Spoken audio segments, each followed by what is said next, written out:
Hello, my crafty friends. Today I wanted to just share with you some of my favorite things to use in a junk journal and some of the things I definitely would not use in a junk journal because my heart and soul just can't take it. So in my junk journals that I have featured, and some I've already given away, I have featured a lot of different types of materials. One of my favorite things to use is magazine clippings like these, advertisements of some kind. Usually it's magazines I get from other people, advertisements I get from other people, like brochures, catalogs, this kind of thing. And those, like this, right? This was going to go in the trash anyway.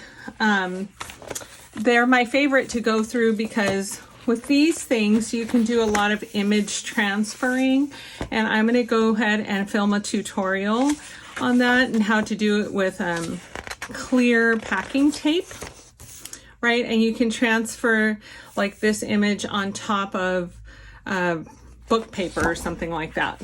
So that's a video coming up in the future. I use a lot of these kind of things, old packaging from, you know, cookies or cereal or something like that for the base of my books. As you can see here is one that I'm going to use in the future. Some of the things I like to decorate with are cardstock. This is what I like to use. I can also use magazine pages, you know, from like those brochures I was showing you, if it has a lot of writing in it. Like this page, you can create like a glue book page and put it in your, you know, cover it with a lot of stuff like this, right? You can cover it with cardstock or other paper to complement and design right over it. I've even seen glue books using these type of magazines and just putting things that appeal to your eye in it with glue stick. Oh my goodness, I almost knocked down a light. Other things I like to use are tissue paper. I've seen a lot of people try to use or use old patterns and stuff. I personally can't do it. I used to sew a long time ago. I'm not a great seamstress. You guys have seen my lines. You understand why I stopped sewing. It was kind of like a hopeless cause. So instead of using old patterns, I just use gift tissue paper that oftentimes have the similar thickness that I'm going for and the crunchiness that I'm going for anyway. I will also use these like planner stickers from wherever just to give a touch of color. This is one like seasonal book. You can see how much I've used it in my planner and other things. This one is not used as much. So that's another thing that I use. These little tiny books, my bookstore that works in conjunction with my library, they sell these for like 50 cents or $1 or something like that. And I will rip them out if they have like a beautiful quote and I want to create a pocket or something. These are newer print books. I just feel like they're not that big a deal to find. They're not rare, so I will take this apart and just use bits and pieces, but it's not a full commit because as you can see, I haven't ripped a page out of this book. It's so pretty. I'm still enjoying it. Other things that, okay, I have seen a lot of people buy these vintage books and rip them apart. Y'all, my soul hurts when I see it. I have to like change the video. I literally feel physically ill when I see it. I can't do it. This book has survived since, let me see, 1928 to 2022. I cannot rip this book apart. Now, if it falls apart on its own, that's a totally different story, but yeah, I just can't. This is so pretty.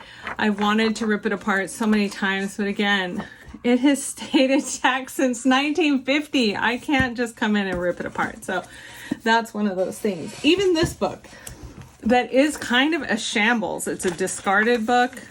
It's ripped really bad here, as you can see. I'm actually working towards repairing these pages.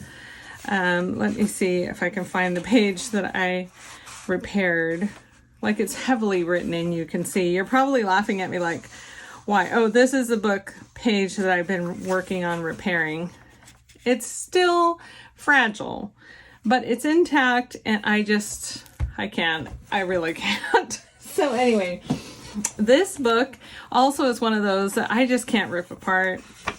I love it. I'll pass it on to my, nieces and nephews to read and love and whatever, but I just can't. My soul can't take it. Literally, I just can't rip apart a book. I love books. So this book, I don't know if you can see, it's heavily, heavily damaged.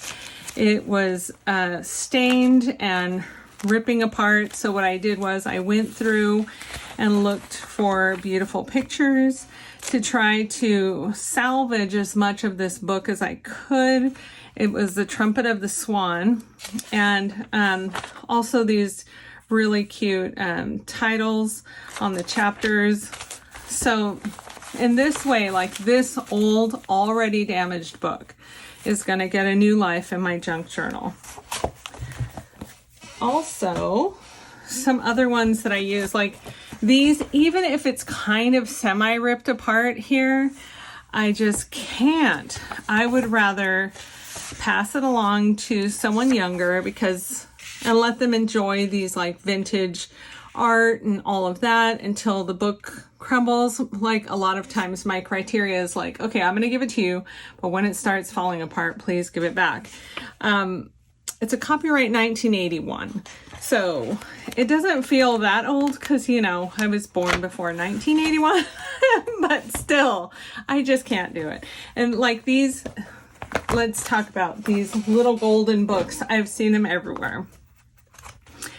I am so ripped apart when I see these little golden books from 1978 being torn, or 1972 or 1976.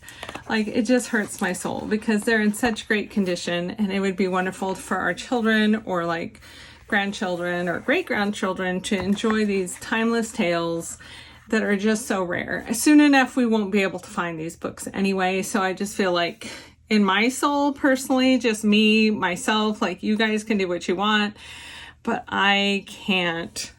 I just can't. I can't damage this book. But like this one that was made in 2003, I am so good. I can rip this book apart and make it into like a junk journal.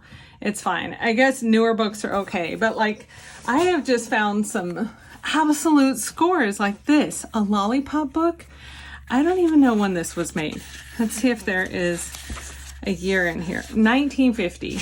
Look at this little tiny book of prayers. Some kid somewhere got this. And it's just so cute. One day the glue will be gone. And you can see it just needs some love and attention. And I'm trying to figure out how to repair these books.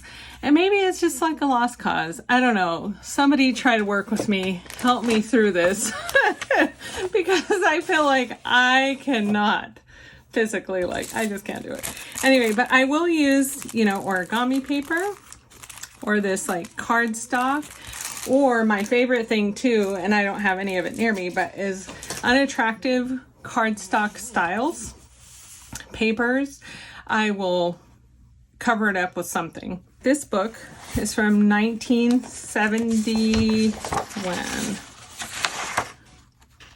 78, and it was the Value of Learning series. Do some of you remember this book? I know I do.